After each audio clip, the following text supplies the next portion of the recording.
이런, 내 피땀으로 지킨 집인데, 평생 허리 한 번 제대로 못 펴고 이래서 겨우 장만한 집인데, 그걸 이렇게 한순간에 다 뺏겨. 김영배의 눈에서 굵은 눈물방울이 흘러내린다.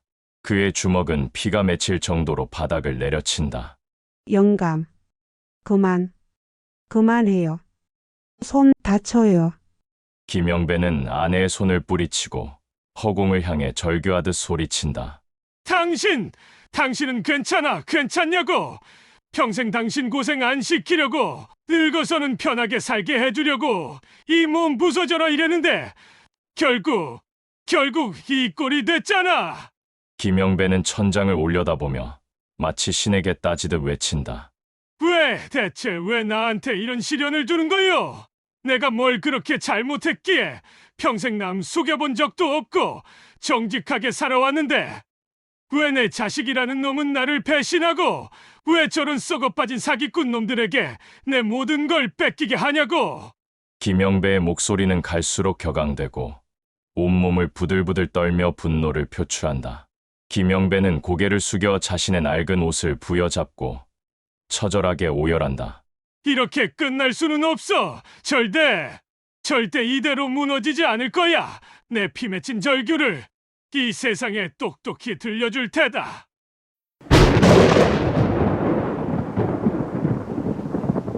나는 김영배, 평생을 성실하게 살아왔다고 자부했던 사람이지. 젊어서는 남의 땅에서 땀 흘려 농사 짓고, 40이 넘어선 악착같이 돈을 모아 경기도 평택에서 작은 순대국밥집을 차렸어. 밤낮으로 불 켜고 새벽부터 나와서 국밥을 끓였지. 허리 한번 제대로 펴지 못하고 손마디는 퉁퉁 부어올랐지만 괜찮았어. 내 곁에 박복순, 평생을 함께한 내 아내 박복순이 있었고, 언젠가 편안한 노후를 맞이할 날이 올 거라고 굳게 믿었으니까. 그게 내 인생의 유일한 목표였지. 한 번도 허황된 꿈을 꾼 적이 없었어. 그저 평범하고 따뜻한 국밥 같은 인생을 꿈꿨지. 그런데 지금 이 순간 내 손에 남은 건 차디찬 여인 숙방 열쇠 하나뿐이더군. 밖은 억수 같은 비가 쏟아지고 내 안에서는 피눈물이 쏟아지고 있었지. 며칠 전 우리는 평생 살았던 우리의 집에서 쫓겨났어. 짐이라고는 이 낡은 가방 몇 개가 전부였지. 텅 빈 집의 현관문을 나서는데 마치 내 인생 전부를 버리고 나오는 기분이었어. 벽에 걸려있던 낡은 결혼사진, 당신이 틈틈이 술을 놓아 만든 조그마한 액자, 손때 묻은 밥상, 평생을 함께한 가구들, 모두가 그 자리에 없었지. 그놈의 말만 믿은 게 천추의 한이다. 아들 김승호가 데려온 그 번지르르한 최병철이라는 놈, 아파트 재개발 투자하면 2배가 된다고, 노후 걱정은 싹 사라질 거라고 침이 마르도록 떠들었지. 나는 평생 누구를 속여본 적도 남을 의심해 본 적도 없는 사람이었어.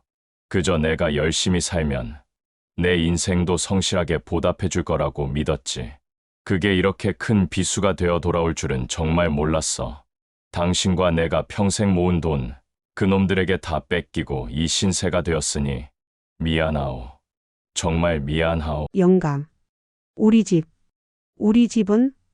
내 옆에 누워 잠든 줄 알았던 당신이 몸을 뒤척이며 나지막하게 물었어. 그 목소리에 담긴 절망감이 내 심장을 짓누르는 것 같았지. 당신은 평생 남에게 해코지 한 번 하지 않고 살아온 사람인데, 이런 비참한 신세를 맞게 해준 나 자신이 너무나도 한심하고 원망스러웠어. 나는 조용히 손을 뻗어 당신의 손을 잡았지. 그녀의 손은 차가웠어. 우리 부부의 노후가, 우리의 꿈이 통째로 얼어붙은 것처럼. 나는 그 차가운 손을 잡고 더는 눈물을 흘릴 기운조차 없었어. 그저 이 모든 억울함과 분노를 어디에 하소연해야 할지 막막할 뿐이었지. 왜 나에게 이런 일이 일어났을까? 왜 자식 녀석의 말을 믿었을까? 왜 그토록 눈이 멀었을까? 이 억울함은 도대체 어디에 하소연해야 한단 말인가? 내 피땀으로 지킨 집인데. 나는 결국 주먹으로 차가운 바닥을 내려쳤어. 한 번, 2번. 내 손이 부서질 듯 아팠지만 그 아픔은 내 가슴을 짓누르는 고통에 비하면 아무것도 아니었지. 그날 밤 나는 밤새도록 천장을 바라봤어. 이대로 모든 걸 포기해야 하는 걸까? 이대로 늙은 몸뚱이와 함께 무너져 버려야 하는 걸까? 아니, 그럴 수는 없었어. 내 옆에 잠든 당신을 위해서라도 나는 싸워야만 했어. 그들의 비웃음을 뒤로하고 그들이 짓밟아버린 우리의 꿈을 다시 세워야만 했지. 이 늙은 몸뚱이에 남은 마지막 힘을 쥐어짜서라도 우리는 반드시 우리의 황혼을 되찾아야만 했다고. 모든 비극은 3년 전 달콤한 유혹과 함께 시작되었지. 그날 나는 평생의 보물이었던 순대국밥집에서 가장 아픈 상처를 받게 되었어. 나의 순대국밥집은 나에게 단순한 가게가 아니었지. 나의 청춘, 나의 땀, 그리고 나의 가족의 삶이 담긴 곳이었어. 매일 아침 뜨거운 불 위에서 국밥 육수를 끓이며 나는 생각했지. 이 한 그릇의 국밥으로 우리 가족이 배부르게 먹고 우리 아들이 훌륭하게 자랄 수 있다면 더 바랄 것이 없다고. 그렇게 40년이 흘렀고 우리는 이 순대국밥집 덕분에 허름한 전셋집을 벗어나 마침내 우리만의 작은 마당이 딸린 집을 갖게 되었지. 그 집은 나에게 왕궁보다 더 소중한 보물이었어. 그때까지만 해도 내 삶은 그저 평범하고 따뜻한 국밥 같았어. 뜨끈하고 든든했지. 그런데 어느 날 불길한 예감이 드는 일이 벌어졌어. 평소엔 명절이나 되어야 겨우 얼굴 비치던 아들 김승호가 번듯한 양복을 입고 며느리 정미란과 함께 찾아왔더군. 아니, 이게 누구야? 우리 아들 승우 아니냐? 여보, 이리 와봐요. 우리 아들이 왔어요. 어머, 우리 승호 왔구나. 며느라기도 왔고. 아이고, 반가워라. 밥은 먹었니?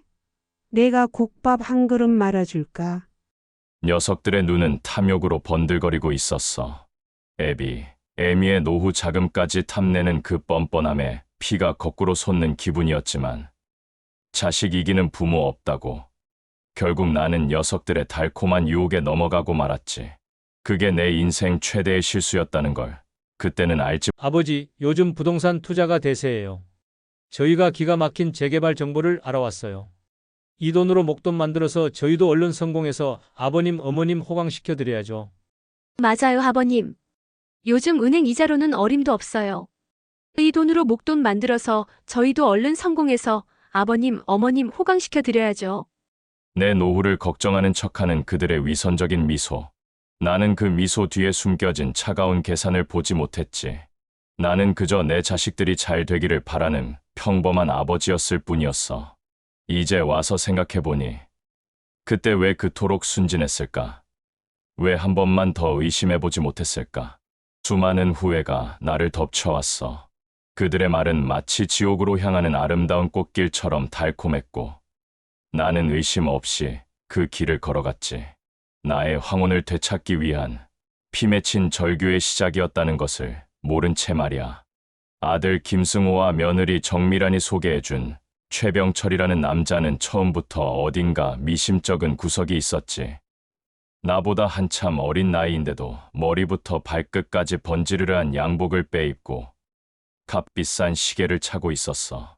말솜씨는 또 얼마나 유려한지 귀에 쏙쏙 박히는 달콤한 말로 내 혼을 쏙 빼놓더군. 아버님, 요즘 은행 이자가 쥐꼬리만 하잖아요. 그 돈 묵혀두면 뭐합니까? 시대가 바뀌었는데 돈도 일하게 해야죠. 평택역 근처 땅 곧 대규모 개발이 들어갑니다. 여기가 핵심 부지예요. 지금 투자하시면 무조건 2배, 아니 3배까지도 보장합니다. 1년 안에 큰돈 만지게 해드릴 테니 노후 걱정은 싹 잊으세요. 그는 경기도 평택역 근처에 개발 호재를 줄줄 읊었어. 대형 쇼핑몰과 아파트 단지가 들어설 예정이라며 조감도까지 보여주더군. 눈앞에 그려지는 화려한 미래에 나는 솔깃할 수밖에 없었지. 우리 아내와 편안한 노후를 보낼 수 있다는 생각에 그동안 애써 모아왔던 노후 자금, 통장에 고스란히 잠들어 있던 그 돈을 꺼내기로 결심했어. 아내는 처음에는 불안해했지만 아들 승호가 알아본 건데 설마. 그리고 그 사람 말 들어보니 진짜 같잖아. 라며 내심 기대를 하더군. 우리는 평생을 근면 성실하게만 살아왔지. 이런 투자나 사기 같은 건 한 번도 겪어본 적이 없었거든. 세상 물정에 너무 어두웠던 게지. 나는 최병철이 내민 서류에 도장을 찍었어. 수십 년간 내가 흘린 땀방울이 담긴 돈이 그렇게 순식간에 그의 손으로 넘어갔지. 그때까지만 해도 나는 희망에 부풀어 있었어. 이제 우리도 번듯한 아파트에 살면서 남들처럼 편하게 노후를 보낼 수 있겠구나. 우리 아들 승호도 사업 자금 마련해서 성공할 수 있겠구나. 그런 꿈에 젖어 있었지. 하지만 달콤한 말들은 허상이었어. 최병철은 투자를 받자마자 연락이 뜸해지기 시작했어. 처음에는 몇 번 전화가 오더니 이내 문자 메시지로만 소식을 전했지. 지금 상황이 복잡해서 개발이 좀 지연되고 있다.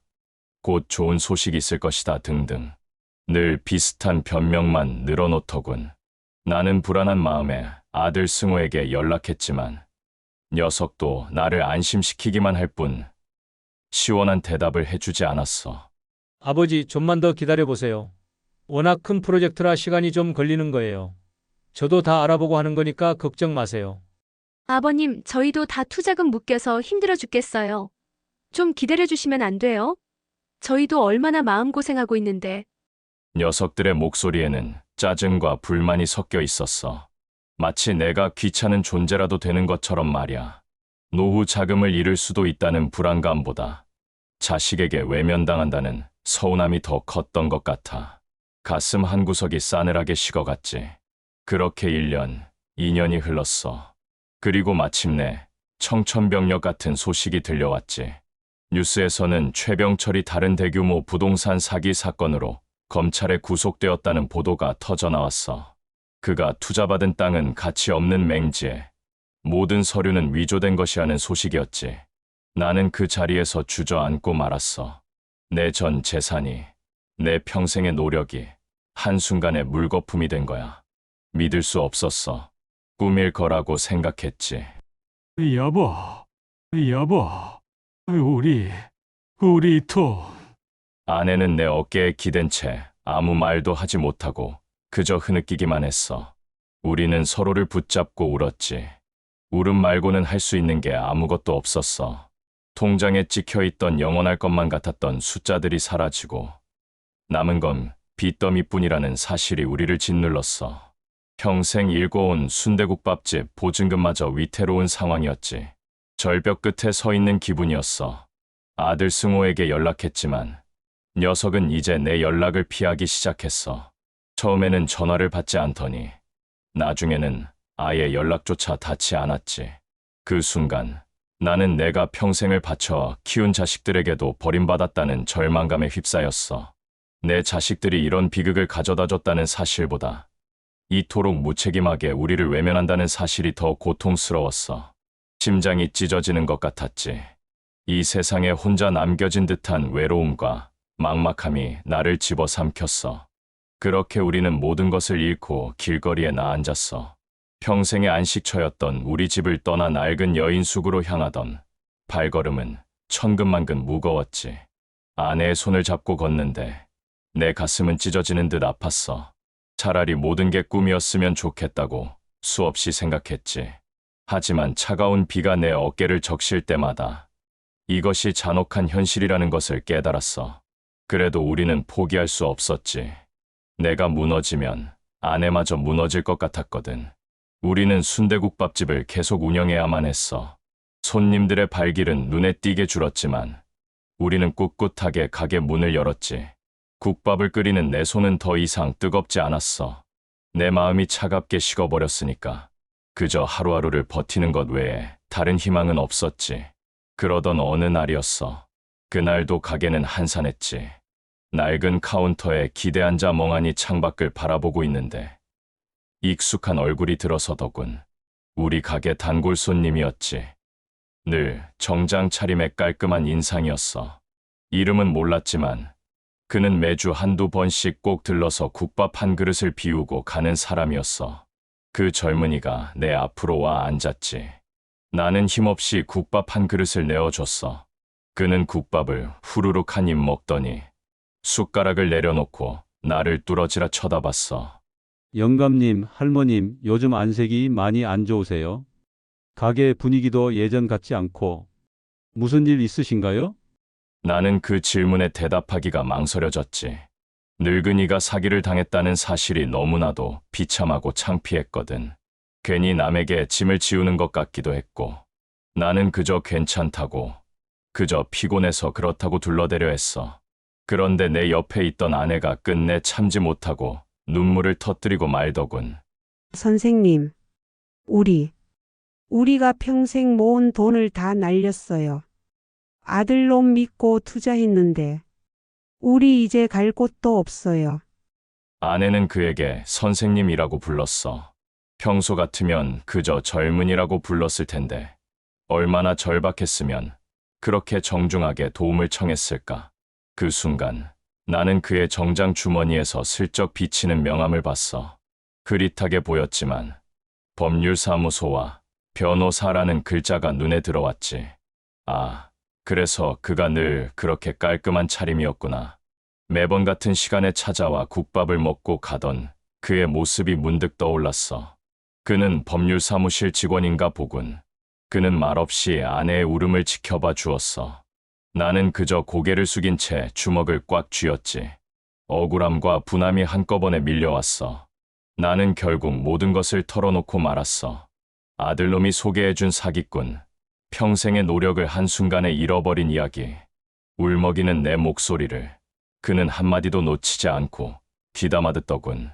영감님, 할머님, 이건 전형적인 기획부동산 사기입니다. 최병철이라는 인물. 제가 아는 정보와 일치하는군요. 다른 피해자들도 많습니다. 혼자 싸우시려고 하지 마세요. 제가 변호사로서 도와드리겠습니다. 저희가 함께 싸워야 합니다. 그의 말은 어두운 터널 속에서 한 줄기 빛처럼 느껴졌어. 지푸라기라도 잡는 심정으로 나는 그 젊은 변호사의 손을 잡았지. 우리가 이대로 무너지면 평생 억울해서 눈도 못 감을 것 같았거든. 우리가 이 싸움에서 이길 수 있을까 불안했지만 동시에 가슴속에 뜨거운 불씨가 다시 타오르는 것을 느꼈어. 이제 우리는 혼자가 아니었지. 나의 황혼을 되찾기 위한 마지막 싸움이 시작된 거야. 그 젊은 변호사의 도움으로 우리는 기나긴 싸움을 시작했어. 우리가 가진 거라곤 평생 모아온 서류 몇 장과 그동안 최병철이라는 놈에게 보낸 문자 메시지 몇 통이 전부였지. 변호사는 그 작은 단서 하나도 놓치지 않고 꼼꼼히 살폈어. 그는 다른 피해자들을 찾아다니며 증거를 모으고 최병철의 모든 비리를 파헤쳤지. 나는 매일 밤잠 못 이루며 우리가 이 싸움에서 이길 수 있을지 걱정했어. 혹시라도 패소하면 이제 정말 모든 희망이 사라지는 거니까. 아내는 내 옆에서 묵묵히 기도만 할 뿐이었지. 아내의 손을 잡고 있으면 따뜻한 온기가 느껴졌어. 그 온기가 없었다면 나는 아마 진작에 무너졌을지도 몰라. 우리가 변호사와 함께 이 고통스러운 싸움을 이어가는 동안 아들 김승호와 며느리 정미라는 여전히 연락 한 통 없었어. 내가 문자를 보내면 바쁘다. 나중에 전화할게라는 형식적인 답장만 돌아왔지. 그러다 나중에는 아예 연락조차 닿지 않았어. 내 자식들이 이런 비극을 가져다 줬다는 사실보다 이토록 무책임하게 우리를 외면한다는 사실이 더 고통스러웠어. 여보, 승우한테 연락이 안 되네. 혹시 미란이한테 연락 왔어? 내가 물으면 아내는 그저 고개를 젓기만 했지. 나는 그들의 무관심이 칼날이 되어 내 가슴을 꿰뚫는 듯했어. 그래도 나는 포기할 수 없었어. 이대로 주저앉으면 그들이 비웃을 게 뻔했거든. 내 아내와 내가 평생 흘린 땀이 그들의 탐욕 때문에 사라지는 것을 그냥 보고 있을 수만은 없었지. 법정은 치열한 전쟁터와 같았어. 변호사는 우리의 억울함을 호소하고 최병철이라는 놈은 교활하고 뻔뻔했지. 자신은 그저 중간에서 다리 역할만 했을 뿐이라며 발뺌하기 일쑤였어. 하지만 변호사는 포기하지 않았어. 그는 우리가 낸 서류와 다른 피해자들의 증언을 바탕으로 최병철의 거짓말을 하나씩 벗겨냈지. 그를 법정에 세울 수 있는 결정적인 증거를 찾아냈다는 변호사의 말에 나는 가슴이 벅차올랐어. 그때부터 우리는 다시 희망을 가질 수 있었지. 하루하루가 고통의 연속이었지만 우리는 버텼어. 아내의 눈물과 나의 피 맺힌 절규는 결코 헛되지 않을 것이라고 믿었지. 우리의 땀과 노력이, 우리의 정의가 반드시 승리할 것이라고. 나의 황혼을 되찾기 위한 마지막 싸움은 계속되고 있었어. 드디어 마지막 공판날이 밝았어. 나는 며칠 동안 잠도 제대로 못 잤지. 밥도 넘어가지 않았어. 옆에 앉은 아내도 마찬가지였지. 창백한 얼굴로 손을 꼭 잡고 아무 말 없이 앉아 있었어. 마치 우리가 선고를 받는 사람이라도 되는 것처럼 온몸이 떨려왔지. 우리의 모든 것이 걸려있는 날이었으니까.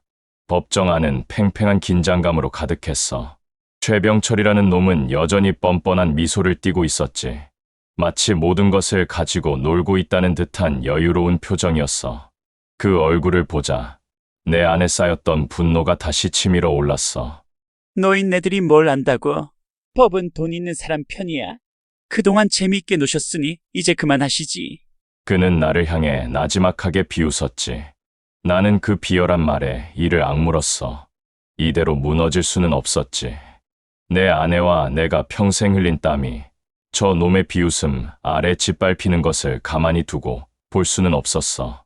내 놈이 평생 내 땀으로 쌓아 올린 노후를 무너뜨린 벌을 받게 될 것이다.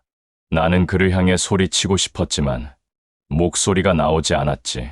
그때 우리 변호사가 마지막 증거를 제출했어. 변호사는 당당하고 확신에 찬 목소리로 말했지. 최병철이 다른 대규모 사기 사건에도 연루되어 있다는 사실과 그동안 그의 모든 범죄 행각이 담긴 증거입니다. 변호사의 손에 들린 서류 뭉치가 그렇게 든든해 보일 수가 없었어. 그 순간 최병철의 얼굴에서 비열한 미소가 사라졌어. 그의 눈이 불안하게 흔들렸지. 그토록 자신만만했던 그의 얼굴이 새파랗게 질리는 것을 보았을 때 나는 가슴 속이 후련해지는 것을 느꼈어. 마침내 판사님의 마지막 선고가 이어졌어. 나는 숨막히는 침묵 속에서 판사님의 입술만 바라봤지. 그리고 믿을 수 없는 판결이 들려왔어. 피고인 최병철은 제출된 증거와 증언을 바탕으로 모든 혐의를 인정하며 피해자들에게 전액을 배상할 것을 명령한다. 나는 내 귀를 의심했지. 우리가 이겼어. 우리가 피땀 흘려 모은 노후 자금을 다시 되찾게 된 거야. 옆에 있던 아내는 내 품에 안겨 한없이 울었어.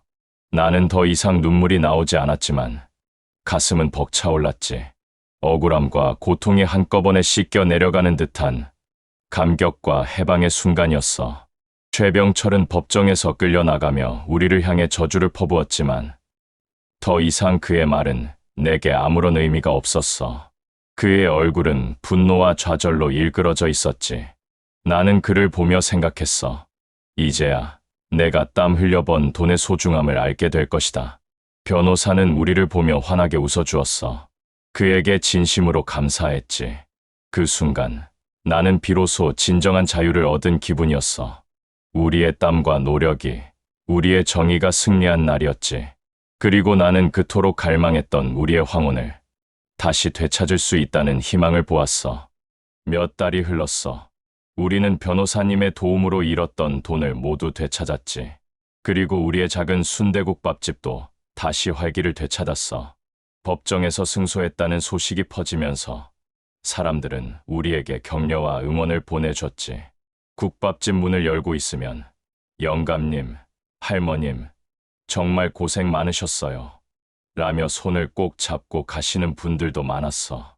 그들의 따뜻한 말 한마디가 나에게는 그 어떤 보약보다도 소중했지. 우리가 돈을 되찾았다는 소식은 아들 김승호와 며느리 정미란의 귀에도 들어갔나 보더군. 그동안 연락 한 통 없던 녀석들이 불쑥 우리 순대국밥집으로 찾아왔어. 얼굴에는 그동안 못 본 척했던 미안함과 무언가 기대하는 듯한 표정이 교차하고 있었지. 아버지, 어머니, 저희 왔어요. 그동안 정말 죄송했어요. 저희도 그 최병철한테 당해서 너무 힘들었거든요. 저희가 정말 잘못했어요. 아버님, 저희가 정말 너무 철이 없었어요. 그때 저희도 너무 힘들고 당황해서 이제라도 다시 잘해보고 싶어서 왔어요. 녀석들의 어색한 사과에 나는 말문이 막혔어. 그들의 눈은 예전처럼 탐욕으로 번들거리고 있었지. 아들이 울먹이며 고개를 숙이는데 나는 마음 한켠이 약해지는 것을 느꼈어. 아내는 묵묵히 그들을 바라보기만 했지. 됐다. 더는 알 말 없다. 나는 짧게 한마디 하고는 고개를 돌리려 했어. 하지만 녀석들의 뻔뻔함은 끝이 없었지. 그들은 여전히 돈을 요구하러 온 듯했어. 아버지, 죄송한 건 죄송한 거고, 솔직히 말씀드릴게요. 저희 지금 너무 힘들어요. 보증금도 빼고 빚도 잔뜩 지고, 아버지 그 돈으로 저희 좀 살려주시면 안 돼요? 어차피 저희 목도 있었잖아요. 녀석의 뻔뻔함에 나는 기가 막혔어. 내 옆에 있던 아내마저 녀석을 쳐다보다가 고개를 돌려버렸지. 그들의 이기심과 뻔뻔함이 다시 한번 내 가슴에 비수를 꽂았어. 이대로 녀석들을 외면해야 하나? 아니면 한 번만 더 용서하고 돈을 줘야 하나? 나는 갈등했지. 그때 나는 문득 변호사님의 조언이 떠올랐어. 이대로 무너질 수는 없지. 좋다. 돈 빌려줄 수 있다. 하지만 조건이 있다. 녀석들은 내 말에 놀란 듯 눈을 동그랗게 떴어. 앞으로 1년 동안 이 순대국밥집에 나와서 일해라. 새벽부터 나와서 내가 했던 것처럼 국밥을 끓이고 설거지를 하고 손님을 맞아. 매달 순수익 1천만 원씩을 찍으면 그때 그 돈을 빌려주겠다. 녀석들은 잠시 당황하는 듯했지만 갈 곳 없는 신세에 결국 내 제안을 받아들였지. 다음 날부터 아들과 며느리는 순대국밥집에 나와 일을 하기 시작했어. 평생 숟가락 하나 들어본 적 없는 녀석들이었지. 그들은 서툴렀고 불평도 많았어. 손님들이 수군거릴 때마다 나는 부끄러웠지만 녀석들이 흘리는 땀방울을 보며 마음속으로 기도했어. 부디 이 시련을 통해 스스로 깨닫기를. 변호사님은 이 모든 상황을 지켜보며 나에게 이렇게 말해주더군. 영감님, 지금 아드님께 돈을 주시면 안 됩니다. 이 사태의 근본적인 원인은 최병철이라는 사기꾼뿐만 아니라 돈에 대한 아드님의 욕심 때문입니다. 돈을 잃었던 고통은 쉽게 잊히지 않습니다. 다시 겪고 싶지 않으시잖아요. 나는 변호사님의 말에 고개를 끄덕였어. 하지만 핏줄을 외면하기는 너무 힘들었지. 그렇지만 내 아들인데 이대로 모른 척 할 수가 없어서. 영감님, 제가 제안 하나 해드릴까? 영감님께서 되찾으신 돈의 절반 정도를 안전한 곳에 묻어두시는 건 어떻습니까? 제가 요즘 눈여겨보고 있는 게 있는데 암호화폐라는 겁니다. 주식처럼 복잡하지도 않고 상승 잠재력도 크고요. 이건 단순한 투자가 아니라 우리를 위협하는 세상으로부터 스스로를 지키는 방어막입니다. 언제든 다시 무너질지 모르는 노후를 위한 보험이라고 생각하세요. 나는 변호사님의 말에 용기를 냈어. 그래, 이대로 무너질 수는 없어. 내 아내와 내가 평생 흘린 땀이 그들의 탐욕 때문에 사라지는 것을 그냥 보고 있을 수만은 없었지. 나는 변호사님의 조언을 따르기로 결심했어. 우리는 다음 날 바로 은행으로 향했지. 변호사님의 도움으로 우리는 되찾은 돈의 절반을 안전한 곳에 투자했어. 변호사님은 틈틈이 나에게 암호화폐 시장 동향을 알려주며 나를 안심시켰지. 한편 아들 내외는 매달 순수익 1천만 원이라는 목표를 달성하기 위해 밤낮으로 고생했어. 아버님, 이번 달도 1천만 원 못 채울 것 같아요. 순대국밥집이 뭐 이렇게 벌기 힘든지 몰랐어요. 아버님, 저희 좀 봐주시면 안 돼요? 죽겠어요. 매일 손에 물 마를 날이 없어요. 그들의 투정은 끝이 없었지. 나는 그들의 뻔뻔함에 혀를 찼지만 동시에 희망을 보았어. 녀석들은 손님들의 마음을 사로잡기 위해 새로운 메뉴를 개발하고 SNS에 가게를 홍보하기 시작했지. 그들은 더 이상 돈만 쫓는 녀석들이 아니었어. 땀의 가치를 배우고 손님들의 소중함을 깨달아가고 있었지. 나는 매일 아침 뜨끈한 국밥을 끓이며 아내와 함께 그들의 노력을 지켜보았어. 녀석들은 나에게 와서 국밥 끓이는 법을 배우고 아내에게는 깍두기 담그는 비법을 전수받았지. 그렇게 한 달, 두 달, 1년의 시간이 흐르면서 녀석들의 얼굴에는 땀방울과 함께 진심, 어린 미소가 피어나기 시작했어. 그리고 우리에게 또 다른 희망적인 소식이 들려왔지. 변호사님께 연락이 왔어. 영감님, 우리가 투자한 암호화폐가 대박을 터뜨렸습니다. 영감님께서 넣으신 돈이 무려 10배가 올랐습니다. 나는 믿을 수 없었지. 내 눈앞에 펼쳐진 숫자는 상상 이상이었어. 변호사님은 환하게 웃으며 말했지. 이거면 평생 손님분들께 국밥을 공짜로 드려도 될 정도입니다. 나는 이 사실을 아내에게만 비밀로 했어. 녀석들이 스스로의 힘으로 일어서는 것이 더 중요했으니까. 녀석들은 여전히 우리가 빌려줄 돈만을 바라보고 있었지만 나는 그들에게 더 큰 깨달음을 주고 싶었어.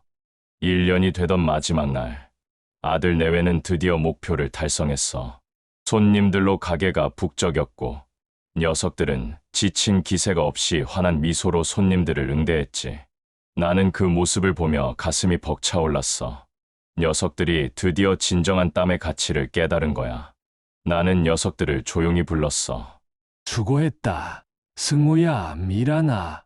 약속대로 돈을 빌려주겠다. 나는 녀석들의 손에 봉투를 하나 쥐어주었어. 그들은 봉투를 열어보고는 충격에 빠졌지. 봉투 안에는 그들이 요구했던 돈이 고스란히 들어있었어. 나는 그들에게 마지막 말을 건넸지. 이 돈은 너희가 땀 흘려 번 돈이 아니다. 이 돈을 어떻게 쓸지는 너희에게 달렸어. 하지만 한 가지 명심해라. 이 돈은 너희가 가진 능력을 증명하기 위해 받은 것이지, 헛된 욕심을 채우기 위해 받은 것이 아니라는 것을. 나는 그들이 나를 향해 퍼붓는 감사의 비명을 뒤로 하고 그들의 손을 잡았어. 그들의 손은 거칠고 굳은 살이 박혀 있었지. 하지만 나는 그 손에서 희망을 보았어. 그날 밤, 나는 아내와 함께 마당에 앉아 밤하늘의 별을 보았어. 아내는 여보, 이제 우리는 정말 괜찮은 거지? 라고 물었지. 나는 아내의 손을 꼭 잡고 고개를 끄덕였어. 변호사님의 도움으로 우리는 새로운 기회를 얻었고, 녀석들은 그 기회를 통해 스스로 일어서는 법을 배웠지. 우리의 이야기는 그렇게 막을 내렸어. 법정 싸움에서 승리한 이야기, 잃었던 돈을 되찾은 이야기, 그리고 새로운 가족을 얻은 이야기는 사람들의 입에서 입으로 전해졌고, 많은 사람들에게 희망을 주었지. 아들은 우리가 준 돈으로 순대국밥집을 확장하고 새로운 메뉴를 개발했어. 녀석들의 노력 덕분에 가게는 나날이 번창했지. 며느리도 뉘우치는 듯했어. 나는 더 이상 그들을 미워하지 않아. 그들이 겪은 고통이 그들에게 소중한 깨달음을 주었기를 바랄 뿐이었지. 몇 년 후, 나는 아내의 손을 잡고 공항에 서 있었어. 우리는 드디어 평생의 꿈이었던 세계 여행을 떠나는 길이었지. 변호사님이 투자했던 암호화폐는 상상 이상의 대박을 터뜨렸고, 우리는 평생 쓰고도 남을 만큼의 돈을 갖게 되었어. 아들은 순대국밥집을 성공적으로 운영하며 우리에게 매달 생활비를 보내주었지. 우리는 전 세계를 여행하며 다양한 사람들을 만나고 새로운 문화를 경험했어. 하지만 나는 알지. 진정한 승리는 돈을 되찾은 것이 아니라 우리에게 남은 상처를 치유하고 새로운 가족을 얻은 것이라는 것을. 나의 황혼은 결코 평탄하지 않았어. 피눈물을 흘렸고 절규했고 절망했지. 하지만 우리는 포기하지 않았어. 서로를 향한 믿음의 끈을 놓지 않았고 용기를 내어 싸웠지. 그리고 마침내 나의 황혼은 다시 돌아왔어. 눈물의 역전극 끝에 펼쳐진 나의 황혼은 그 어느 때보다 따스하고 찬란하게 빛나고 있어.